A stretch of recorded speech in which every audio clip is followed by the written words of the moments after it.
3 years earlier, in the summer of 1944, Sylvia and her brothers Jerome and Gonzalo Jr. and their parents had moved from the crowded city of Santa Ana, California, to a farm in nearby Westminster. Her father, Gonzalo Mendez, had labored for years as a field worker, picking grapes and oranges, but now he was leasing a farm. He was going to be the boss. On their new farm, they were going to grow asparagus, chilies, and tomatoes. If I were Sylvia, I think I would like to move to a new house.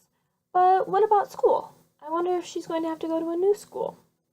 Turn to the person next to you and give a quick summary of what you just learned. Think about what event has just occurred in Sylvia's life.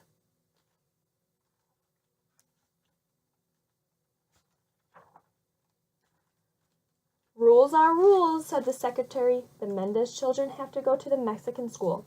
I will not be enrolling any of them then, said Aunt Soledad, and she stormed out of the office, taking Sylvia and the other children with her.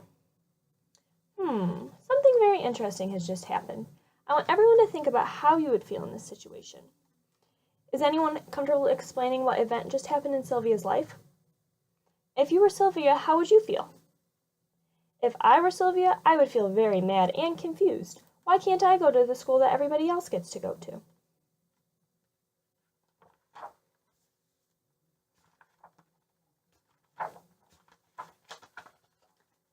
One day, a truck driver overheard Mr. Mendez trying to convince a worker to sign his petition. You know, said the truck driver, you could file a lawsuit.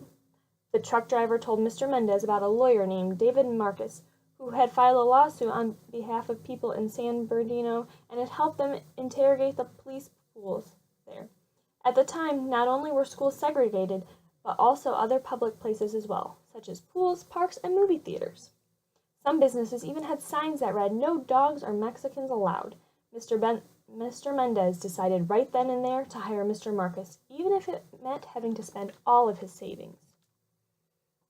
All of Mr. Mendez's work has finally paid off. Using your context clues, what do you think Mr. Mendez is going to do?